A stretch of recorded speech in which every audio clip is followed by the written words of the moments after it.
Agencies that participate in the SBIR and STTR programs want to fund those innovative ideas with a strong commercial potential. Those unproven, game-changing things that no one's thought of. The sparks of brilliance that makes the reviewer go, wow, someone figured this out? Or at least figured out an approach to succeeding. And while your phase 1 focuses around establishing the feasibility of the idea, there has to be some legs to it. In other words, how do you know this theoretically works? What are the principles that say you're on the right track with your idea? Those things you can point towards and say, see, this is how it would potentially work. Or even, this theory says this. Well, because these need to be revolutionary in some fashion, or, innovative, a lot of times it's going to be totally unproven. So here is where the quagmire comes into play.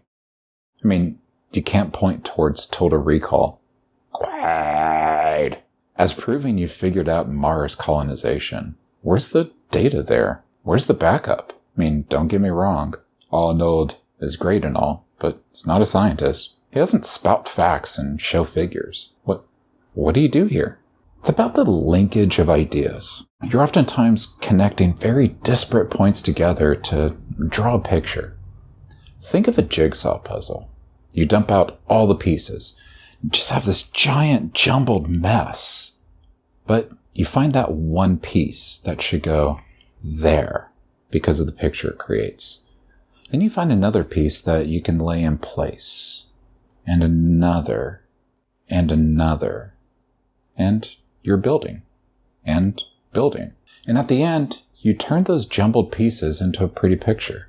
Because you link them together and fit them into the spots that made the most sense. Same principle here. You're pulling a data point for the thermal conductivity of silver oxide to know energy transference boundaries. And then you have a data point for thermal transfer and output from a particular type of heat generating device. And then you can now theorize that a silver oxide transfer unit at X meters distant could theoretically capture and transfer Y amount of thermal energy based on these facts. This is what we mean by linking ideas together. You start off with a basic scientific understanding and extrapolate from there. This process can be applied to pretty much anything. For instance, what is cake? Well, besides delicious, it's layered chemical reactions of different basic materials. The proteins gliadin and glutenin, commonly found in wheat flour, form gluten when combined with water. When a base such as baking powder mixes with an acid, such as milk, carbon dioxide is formed. The release of this gas is trapped by gluten strands, making them expand. See, you can go through every ingredient and step of making a cake for this same breakdown to find out the scientific principles that say it works. Or, you can just eat your cake. But let's do something a little fun here. Let's do some TV magic and talk to somebody with expertise in doing research and finding disparate data points that might fit together. As you heard in our first part, rather than just hearing from me about how to do research, why research is important, how are you going to link ideas together, I thought we'd do this really quick interview with somebody who actually has done this and does this on a fairly regular basis here at Arrowhead Center. So I'm going to let Stephanie kind of introduce herself and what she does here at Arrowhead Center. Hello, my name is Stephanie Garcia. I am the program specialist with the NMFAST program. I also work with the communications team. I help with preparing the grant proposals. I help with doing research. I wear a lot of other hats too. I'm also a PhD student in rhetoric and professional communication. Great. Thanks, Stephanie. So yeah, today we're talking with Stephanie to find out more about kind of her process for doing research, how she gathers data, and how she kind of makes that critical decision on what data matters and what doesn't when she is helping put together things like grant proposals, which, well, you're going to follow a lot of the same structure and protocol when you're putting together your SBIR or STTR proposal. So, Stephanie, I know you look at a lot of different research, both types of research as well as places that you actually get that data from. So in your eyes, what do you think is the first key step to gathering data for a proposal package? So I would say the first key step is to really make sure that you know what the funder is looking for. You want to make sure that you thoroughly read the funding opportunity. You want to make sure that you know what they're asking for in their background and their summary, and use the language that they use as a starting point to really start what you're looking for. So you want to make sure that you're using credible sources. You want to use like Google Scholar. You want to use like census data.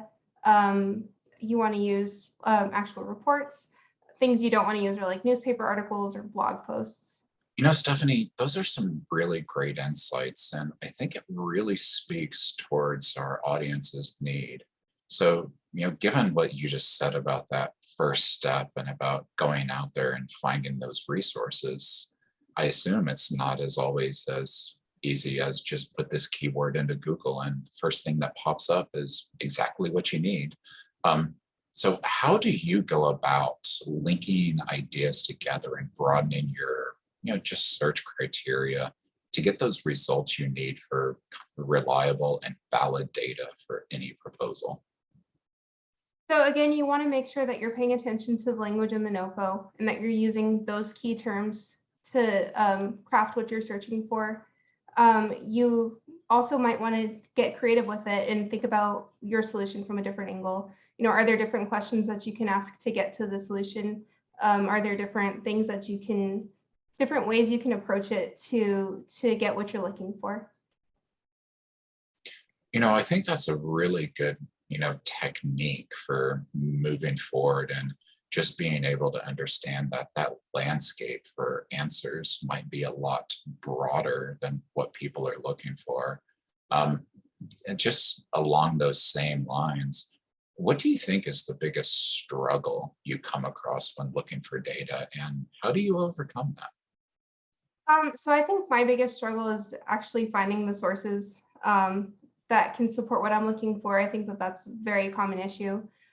So, I mean, again, like I said, sometimes I have to broaden my question of like what I'm asking, what I'm looking for, or sometimes I have to narrow it down and be more specific as to like what I'm looking for. I think some ways that I can address this too is also if I find like an article that has really good information, and that's really the only article that I can find with good information, I'll look down at who they're citing and see if maybe like those authors have other articles that they've worked on that have more information, or if the full article that was cited has more information that can be helpful to me. That's a really great point of kind of following that bread trail crumb and getting to the answer, getting to, the ultimate goal there. It's something that we really kind of talk about. And the first part of this video is, how are you narrowing down? How are you going through? How are you finding out those kind of next steps? So you give a lot of really great information here, a lot of really great kind of tips, some best practices, some key tricks for people to do. If you could leave the audience with really just one salient point, one just burning thing that they need to think about and getting data together for a proposal package, what would that, tip or trick be, and why? I think the biggest tip that I have is really just taking your time with this process and don't rush it. Don't leave the research for something last minute, because you might think that there is going to be just a simple step that you can just fill in later on, but that's not always the case. So this shouldn't be an afterthought. This should be something that you're thoughtful with and you do while you're in the process of writing your proposal. That's a really great point, Stephanie, and really just does speak to the SBIR and STTR programs as a whole and how people need to approach the proposal. You hear this from us a lot of times is when you're writing that narrative, don't wait till the last minute.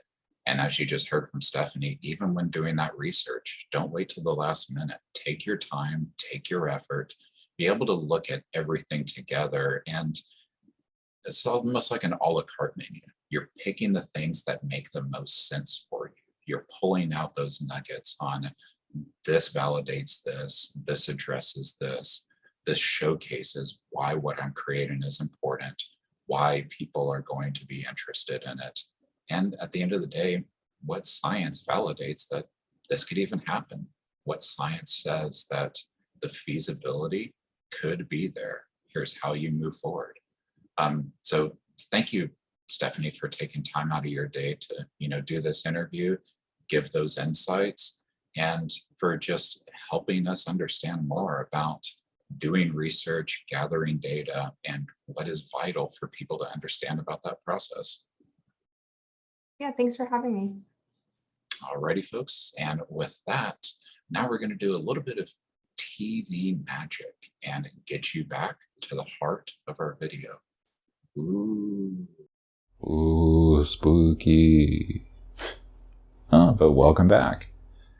Now that you have that basis to work from, keep in mind though, you not only need scientific research and data, but you also need market research and data. Same principle of linking these disparate points together applies here. You need to show that products like the one you're creating have sales channels and a market behind it, or even products that solve the same problem that you're addressing. Your linking point there is, what do you do better than those products? And what do you do that they just don't get right? Is this a strong market? Is it growing over time? What are some things that are planned to hit the market that might disrupt your sales channels? What sales channels do people use to buy these types of products? These are all important points to demonstrate commercial validity, one of the backbones of these programs. We hope that provided some information to you about just how to gather data for your SBIR or STTR proposal and how to go about getting that type of data. This is NMFast, signing off.